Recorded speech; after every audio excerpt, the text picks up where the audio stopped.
ini kami buat band tuh cewek-cewek loh, kasihlah cewek-ceweknya gitu. Jadi mereka mau kayak ngasih space buat cewek-cewek gitu. Kalau untuk musik sendiri, kalau Pitch sendiri mendeskripsikan musik Pitch itu seperti apa sih? Hardcore ngonde.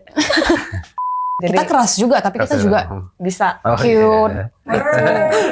Ya. Slay. Kalau yang makan babi, dia harus coba mie Tiongsim. mie. Itu yang sebelum itu kayak bakmi gitu. Iya. Tapi dia kayak, aduh enak kali nggak tahu bilangnya. Mau nangis nggak? Iya. Tapi kalau tawaran 100 juta mau nggak? Mau.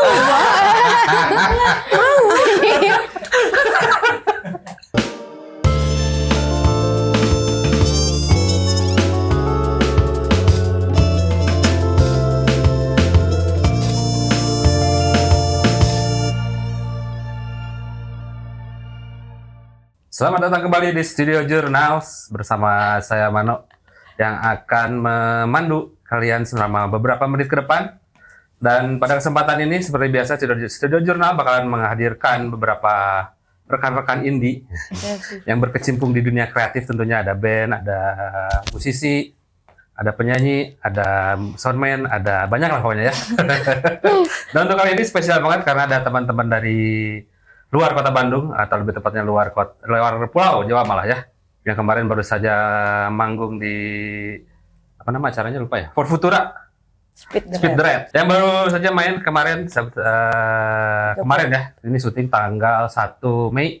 Selamat Hari Buruh juga bagi rekan-rekan buruh, memperjuangkan haknya pasti ada jalannya ya. Dan tanpa berlama-lama lagi nih, ini kita langsung saja ketemu sama Pitch. Halo Pitch. Halo. Pitch ada siapa aja sih? Ini ada berdua nih. Pitch. Ada 4. Sebenarnya. Ya, Medi, aku gitar, Aca vokalis, Sate basis, Leslie drum. Oh, itu karena kalian udah kenal cukup lama? Lumayan lah. Tapi agak unik juga ada Sate ya. Itu nama aslinya Sate? Enggak. Nama panggilan aja. Oh. Jadi namanya Sarah. Sarah Sihite. Jadi Sate. Nah, kalau awal terbentuknya Pitch sendiri dari mana? Jadi aku balik ke Medan, terus awal-awal kenal sama Bang Ito, terus kayak langsung bosen gitu kan pas nyampe Medan. Jadi ngajak Bang Ito ngeband, terus akhirnya satu kerjaan sama Sate. Terus Medi tuh temen dekatnya Sate, jadi dia sering nongkrong di tempat kerja kita gitu. Terus kayak akhirnya ya udah nih diajakin aja yang ini dua gitu. Taunya adenya dia jago main drum, les main drum gitu kan dia. Oh berarti sebenarnya dekat sama Sate itu sebenarnya Medi yang tahu rahasianya yang dia kita ngobrolin sekarang ya. Di belakang. Tapi kalau untuk musik sendiri, kalau Pitch sendiri mendeskripsikan musik Pitch itu seperti apa sih? Apakah hardcore apa atau apa gitu? Ada nggak dari kalian sendiri gitu? Hardcore ngonde. hardcore centil gitu. Kita pengen buat yang bisa orang tangkep tuh sebenarnya hardcore centil gitu sih. Maksudnya dengan cara kita sendiri. Yang biasanya kan hardcore kayak yang keras gitu. Kita nggak mau ngikutin itu karena kita nggak gitu caranya gitu. Jadi kita keras juga, tapi kita juga bisa cute. Ya. Slay. Kalau misalnya saya lihat dari akun Instagramnya Pitch, itu ada nama akunnya itu Pitch of the Day ya. Pitch of Today sama ada Slay Down the Wall. Seberapa besar sih pengaruh Youth of Today pada Pitch? Kayak itu udah pasti gitu. Udah pasti ngaruh banget gitu ya? Iya, maksudnya jadi kayak biar nge-roots-nya tuh tetap youth crew gitu, tapi jadi rada ngepost kayak pakai, maksudnya kita campurin sama influence lain, genre-genre yang lain juga bahkan gitu yang enggak hardcore gitu. Kita terbesar pengaruhnya dari Youth of Today. Iya. Tapi kalau si gaya hidup strike itu diikutin nggak sama Pitch? Enggak. Makanya jadi sempat awalnya itu kayak aku kayak youth crew. Emang nggak apa-apa gitu kita nggak gitu kan. Gak apa-apa sih, udah saham Stray Cats di Medan udah turun tuh. Jadi sok aja Mang. Kalau untuk Pitch sendiri, proses kreatif untuk bikin lagunya gimana sih? Apa dari Medi dulu, langsung kemana dulu bikin lagunya, gitu-gitunya? Kita nongkrong gitu kan, Nah. maksudnya sama Bang Ito juga, sama toko aku tuh sebelah-sebelahan. Jadi kita nongkrong di situ, terus jamming-jammingnya juga di toko aja gitu. Jadi langsung Langsung di toko, emang? tiba-tiba blek aja gitu. Jadi gitu. Berarti latihan udah langsung bawa materi gitu? Iya, jadi kita kalau misalnya ke studio tuh, jadi emang udah ada yang mau dimainin biar dengerin suara full bagus gitu. Tapi kalau misalnya sebelumnya tuh kita istilahnya lakos. Oh, laku La- apa? Latihan kosong. Ya, latihan kosong. Jadi gitu Ternyata dulu. bukan harapan doang ya? Iya. ada Latihan juga bisa kosongnya kosong. ya. Itu untuk EP Nisa juga seperti itu prosesnya? Iya, benar. Berarti ada berapa lagu di EP Nisa itu? 5 ya. 5 lagu. Dari 5 lagu itu ada benang merahnya tersendiri apa emang bisa-bisa aja si liriknya itu? Atau menceritakan satu cerita besar gitu? Enggak sih, Enggak, beda-beda. beda-beda. Cuman ada satu. Tapi ada ya kesimpulannya juga ada kayak bisa nyatu Bisa gitu. nyatu semua. Kalau Nisa sendiri udah ambil dari apa? Nama orang kah atau surat Anissa gitu enggak ya? Enggak. Nisha itu Nisa pakai H ya? bahasa Iya, Nisha. Sanskerta. Iya, bahasa Sanskerta. Artinya malam. Malam. Kenapa itu milih itu? Karena kayak sebenarnya kayak ngambilnya tuh kalau yang dari kan ada judulnya Nisa juga kan yang di EP itu.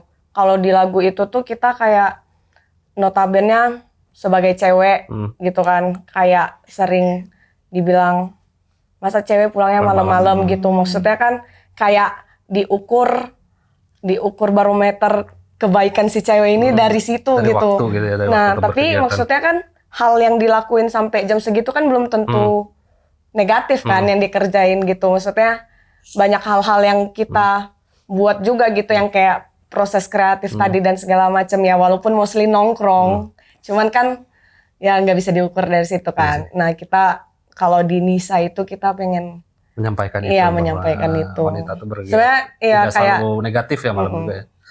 Mau siang mau pagi juga kalau orang yang negatif ya udah aja negatif. iya. Kalau misalnya untuk pertama kali manggung, kalian di mana pertama kali, masih ingat gak? Di apa? PAP ya? Medan. Iya. Champagne. Rilis IP. iya Big Bombay. Mumbai di Medan berarti? Iya, Ah. di Medan. Itu udah ada berapa lagu kalian? Itu kita udah ada Kita 7. bawain 7. Iya 7 lah. Sama Oh ya, cover tapi sama cover. Itu gimana perasaan kalian pertama kali manggung sebagai Pitch gitu? Kayak Nervous sekali. Iya. kayak Kayak maksud masih gini gemeteran gitu, terus gitulah. berantakan. Dan maksudnya kayak pertama kali main langsung yang panggung gede gitu. Oh itu panggung gede berarti? Iya. Lumayan gede, 10 meter gitu. Jadi kayak langsung, wah, Itu lihat crowdnya gimana pas waktu itu? kayak langsung kaget juga sih malah. Tiba-tiba udah ada yang Aku sampai kayak- hafal lagu kita gitu. Oh ya? Iya. Tapi sebelumnya sempat dirilis dulu enggak? Tapi rilis single doang, single doang. yang catchy itu belum EP. Iya kan? Iya, Belum- tapi kita udah bawain yang EP itu. Oh. Karena kan ada 7 lagu ya, sementara kalau durasi manggung tuh kadang-kadang ada 30 menit atau 45 menit. Kalian ngakalinnya gimana sih? Kan kalian paling panjang lagu paling 2 menit ya? Iya, tapi itu tuh kayak cuman 20 menit sih kemarin durasinya yang pas PAP itu. Jadi nggak terlalu lama banget gitu. Karena kayak paling sambil ngomong-ngomong gitu. Ngomong-ngomong apa ya gitu. Mengisi waktu gitu ya. Iya. Tapi setelah itu Pitch tuh melakukan tour ke Malaysia sama Singapura ya? Kenapa lebih memilih Malaysia dan Singapura dulu? Bukan memilih, tapi emang mereka yang ngajakin Ngajakin kita duluan. Ah. Kayak pas yaitu rilis single Catch itu langsung direspon sama anak-anak Singapura awalnya, anak-anak Radicals. Si basisnya yang langsung ngehubungin gitu kan. Ya udah, ayo. Lebih dekat juga kayaknya dari Medan. Iya, nah sama itu sih. Maksudnya kita kayaknya kesana dengan waktu yang lebih cepat, tapi biayanya kalau kesini udah jauh lama dan sama aja gitu. Jadi dari masing-masing personil sendiri kemarin ke Malaysia Singapura itu pertama kali tour sebagai Pitch. Iya. Sebelumnya pernah tour juga sebagai band. Oh, enggak kalau aku. Aku juga nggak pernah. Nggak pernah ya semuanya juga. Sate mungkin. Oh, Nggak pernah sate ya? juga belum. Ada kejadian lucu-lucu gitu nggak pas tour gitu kayak salah masuk kamar gitu sebenarnya? Wah, kalau Kalau tour kemarin itu. lucu-lucu di kamar. Kayak masalah masuk kamar gitu? Oh, salah masuk kamar. Tadi. Oh tadi ya. Maksudnya yang pas di Bandung Pas malah. Di Bandung. Salah Gimana masuk itu kamar. bisa masuk kamar gitu? Kayak kita salah lihat, nggak lihat nomornya gitu. Terus kita nyoba gitu. Ih, kok kuncinya nggak mau masuk. Pas nggak kunci. Pas dibuka. Buka-buka gini. Paksa terus. Pas dibuka. Ya anjing, kamar kita. Ada orang di dalamnya? Nggak ada. Kayaknya tapi nggak ada. alat-alat mandi dia beda sama alat mandi kita. Jadi kayak- Jadi sempat kayak masuk kalian berarti? Enggak, cuma Oh, buka salah, pintu salah. doang. Kayaknya skincare-nya bukan itu. iya. Oh tapi patokannya skincare. Iya, ya? patokannya skincare. Mau hardcore seperti tetap slay. Iya, betul. Tapi kalau kita balik lagi ke skena Medan ya. Medan tuh terkenal dengan musik-musik hardcore-nya dulu ada 14 dan lain-lain itulah. Terus kalian sendiri melihat skena musik hardcore di Medan pada saat kalian sebagai Pitch ataupun sebelum bagaimana? Tapi sebelumnya sering datang ke gigs gitu nggak? Sering sih kalau aku. Yang lainnya? Aku nggak sering. Kalau Sate kan dia juga ada bandnya selain Pitch. Oh iya. Ada Moongazing. Kalau kalian berdua melihat skena musik hardcore di Medan itu seperti apa sih? Kalau misalnya setelah ada Pitch itu yang paling kenotis adalah jadi makin banyak cewek-cewek yang nonton acara dan hardcore pula gitu. Jadi kalau setelah ada Pitch dan maksudnya ternyata beda treatment penonton. Kan sebelum aku jadi Pitch kayak sering datang ke acara gitu. Cuman kayaknya aku mandangnya treatment penonton tuh sama band-band cowok dan ternyata ini band-band cewek tuh kayak beda gitu. Lebih membuka jalan bagi perempuan-perempuan yang ingin Iya. menikmati gigs hardcore ya? Maksudnya yang pas tour kemarin gitu kayak maksudnya kayak lebih dihargain gitu. Malah ternyata kayak respect banget gitu, kayak sopan-sopan Kak gini gitu lah. Jadi kayak oke juga gitu. Gitu ya. Terima kasih. Kalau Medi sendiri gimana? Medi kan sebelumnya nggak terafiliasi dengan hardcore lah. Terus setelah ini mendapatkan shock culture gitu atau gimana pendapat Medi tentang skena ini? Awalnya waktu aku lihat kan kayak chaos gitu kan. Kalau di event hardcore gitu. Terus aku kayak, hah kok kayak gini? Terus lama-lama jadi biasa gitu sih. Terus apa ya? Kayak yang kayak tadi juga sih. Kan didominasi sama cowok-cowok gitu. Jadi waktu pitch ada, terus kita tuh suka bilang kayak, ini kami buat band tuh cewek-cewek loh, kasihlah cewek-ceweknya gitu. Jadi mereka mau kayak ngasih space buat cewek-cewek gitu. Dan di depan itu kebanyakan cewek-cewek berarti? Oh, Tapi masih malu-malu kali ya? iya, masih malu-malu. Tapi setidaknya dengan udah mulai dateng kepo-kepo, terus bahkan ada yang ikut singelong tuh, udah lumayan banget kayaknya untuk di Medan sendiri. Tapi kalau menurut kalian berdua, hal itu menjadi, misalnya tadi disebutin kan jadi lebih respect. Hal itu bisa disebut dengan privilege tersendiri nggak sebagai wanita di skena musik yang kebanyakan didominasi sama pria? Sebenarnya jadi mau nggak mau sih, mau nggak mau itu emang udah jadi privilege. Iya. Tapi Kayak kita acknowledge kalau kita tuh punya privilege itulah. Tapi untuk selama ini untuk di gig sendiri responnya bagaimana? Bagus semua? Apa ada yang cerita ini mah gara-gara cewek semua aja jadinya lebih dikenal sama orang gitu? Ada yang gitu nggak? Kalau banyak responnya sih bagus-bagus, tapi ada lah dikit yang nggak penting-penting kali. Yang gimana tuh ceritanya? Pitch tuh bandnya ini overhype. Overhype itu gimana sih? Overhype itu gimana sih? nggak tahu kata dia gitu. Siapa emang yang bilangnya? Ada Sebutin orang aja. nggak tahu siapa, tapi serius nggak tahu siapa.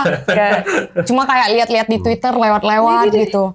Oh ada yang bilang gitu gitu. Terus kayak Pitch aja nggak minta di hype juga. Ini Gitu. tetap Kita main juga over ya? buat band iseng-iseng aja, karena kita bosen ngapain ya gitu. Tapi Nggak ada dari iseng ini sampai sejauh ini respon dari skena itu ngelihat sejauh ini si Pitch dari pertama iseng-iseng itu jadi gimana perasaannya? Apa kamu dilanjutin lebih serius kah? Iya Iya. sih.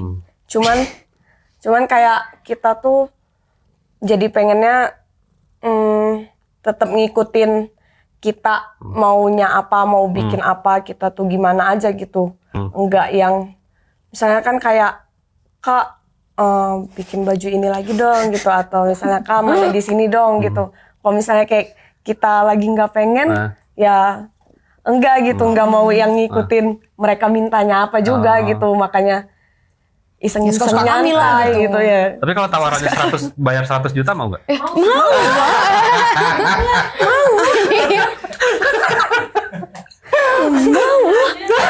Ya kan tadi kan suka-suka kan kalau ada yang nawarin saya, ayo manggung di Bandung ya. Tapi kalian tuh harus melakukan sesuatu tapi ada tawaran 100 juta. Mau. Kedepannya Fitz bakalan bikin apa nih? Setelah EP ini? Single ya. Iya, jadi kayak udah ada 2 lagu baru sih. Ada materi baru. Cuman belum tahu tuh mau jadi EP lagi kah atau mau dirilis single aja gitu. Tapi sebenarnya dari Fitz sendiri ada pesan yang ingin disampaikan nggak sih lewat lirik-liriknya itu? Atau bikin aja gitu sesuka kalian? Jadi iya sih dibikin sesuka hati, cuman dia tuh kayak keresahan-keresahan yang ya tadi itulah. Maksudnya biar jadi relate aja gitu, satu pemahaman yang sama mungkin jadi suara orang-orang yang nggak bisa bersuara juga gitu. Kebanyakan hal tentang apa tuh yang disuarakan? Ketidakadilan terhadap apakah seksisme atau apapun itu? Dan minimum. Iya. UMRK. Iya sih yang kayak kata sate gitu, maksudnya kita lebih ngarepin bare minimum dari orang-orang gitu, maksudnya ketika orang-orang ini bisa ketemu sama bare minimum itu harusnya semuanya aman-aman aja, harusnya semua santai-santai aja, nggak ada yang perlu dilindungi, nggak ada yang minta privilege juga gitu, maksudnya ya udah biarkan let people be aja gitu. Kita juga pengen punya tempat senang-senang yang sama untuk orang-orang yang lain gitu, maksudnya ya cowok gitu kan. Ya kalau bisa dibilang Fitz kalau misalnya digambar, bukan digambar kan ya apa ya nyampaikannya. Ketika ada di sebuah gigs itu kalian pengen dianggap lebih karena wanita nggak?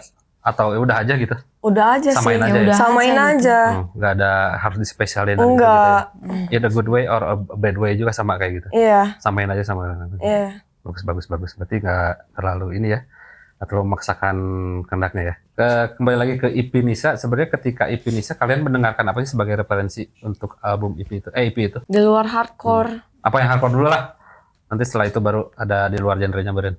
Kalau misalnya di hardcore tuh kayak karena aku vokalnya perempuan gitu kan, jadi lebih nyari referensi yang vokalnya perempuan juga gitu, maksudnya biar cara ngerime-nya lebih dapet gitu, karena kan kayaknya ngerime cowok sama cewek tuh pas nyanyi beda kan.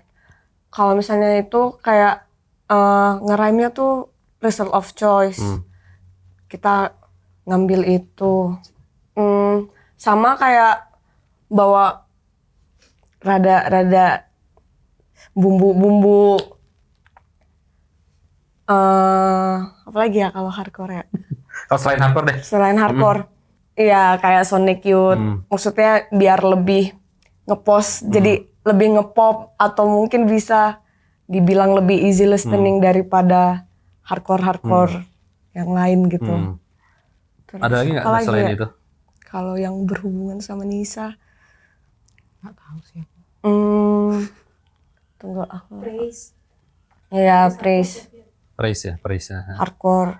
Tapi kalau kalian sehari-hari dengerinnya kayak gimana sih? Maksudnya yang sering kalian didengarkan happy rotation-nya kalian berdua lah. Kalau Medi? Hyperpop lah. Hyperpop itu kayak gimana sih? Kayak Sophie, Charlie XCX, yang gitu-gitu. Oh, iya. Centil ya? Centilcore.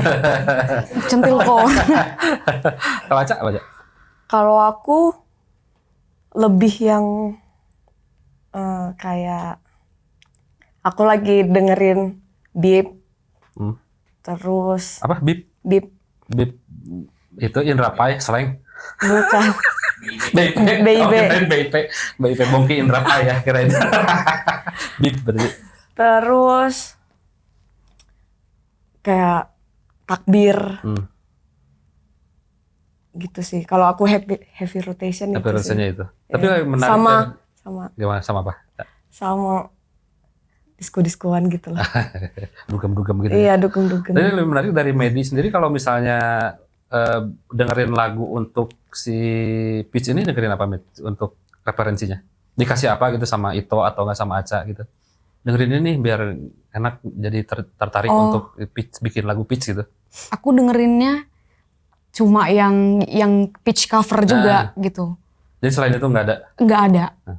Karena agak kurang masuk aja kalau untuk aku sehari-harinya dengerin aku kayak tapi Not buat my cup Medi of sendiri tea. yang membuat tertarik mau untuk masuk ke musik ke Peach itu apa sebenarnya? seru aja.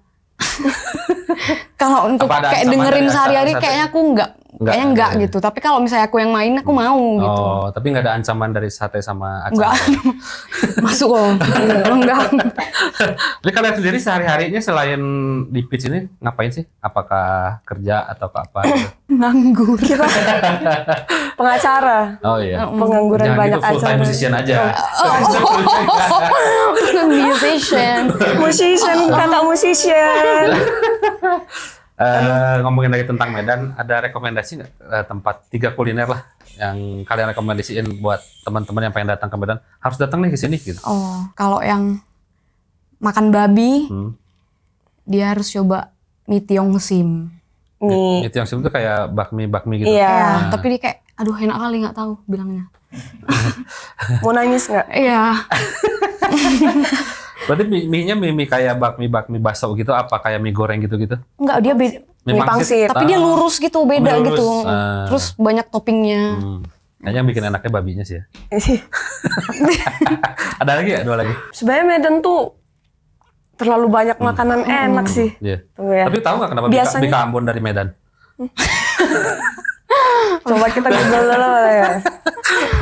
ada lagi nggak 2 lagi siapa? Paling kalau misalnya kayak teman-teman dari luar Medan, teman-teman band lagi ke Medan, paling kita bawanya makan soto. Sebenarnya soto di Medan tuh dia cenderung yang soto santan kuning gitu kan. Cuman yang aku rekomendasiin itu malah kayak hampir kayak soto bening gitu. Tapi nggak bening karena banyak rempah-rempahnya gitu, jadi nggak bening. Terus kayak yang bestnya di situ adalah soto paru. Karena parunya itu garing gitu. Maksudnya kayak di tempat-tempat lain tuh parunya paru basah gitu kan. Itu apa yang nama kayak tempatnya? lembek gitu. Paru basah. Paru basah. Nama tempatnya siapa paru basah berarti? Bukan. Apa nama tempatnya ada nggak? Soto Anwar Sulaiman. Anwar Sulaiman. Iya. Satu lagi Itu. terakhir. Dessert nggak ada ya sana ya? Oh, dessert. Earth Bake. Enggak yang Medan gitu. Oh, Itu ya, Bika Ambon sih ya. Bika Ambon dari Medan. di Ambon lagi. Dessert ada kayak es campur gitu. Ada namanya es campur Nana. Di Jalan Katamso itu, wah, kayak gula merahnya itu kayak masih, Manis banget ya. iya jadi dia kayak cuman digerus-gerus gitu, terus kayak dia jadi meleleh sendiri gitu. Iya kayak dipotong halus-halus gitu. Tapi ada nggak Apa kuliner sih bahasanya? Digerus. yang Medan OG banget? Medan OG banget. OG banget gitu. Yang dari tahun 53 kalau nggak 35 gitu. Oh, paling kayak restoran gitu sih. restoran Kayak biasa yang di Braga tuh kan Ah, apa kayak sih gitu-gitu. namanya? Kalau di Medan tuh ada namanya Tip Top. Jadi dia terkenal dengan kue jadulnya gitu yang masih pakai krim terus kasih meses gitu Jadi kue. gerus Ya, yang masih yang kayak gitu. Oke, kalau gitu, terima kasih Medi Aca dari Peach Oke. telah menyempatkan waktunya untuk datang ke Jurnals dan sukses untuk kedepannya dan semoga perlakukanlah Peach seperti band-band lainnya yang Iya. selalu dispesialkan, jangan terlalu di underestimate juga. Spesialin juga. Jangan lupa di follow Instagramnya Peach of Today dan juga Instagram Jurnal @jurnals, lalu di subscribe juga YouTube-nya, di like, di komen, di subscribe. Dan jangan lupa juga kunjungi www.jurnal.com untuk mendapatkan info-info terkini dari dunia kreatif. Terima kasih telah menyaksikan. Sampai jumpa di Bye-bye. studio jurnal berikutnya. Bye. Episode ini disponsori oleh Downtown Market.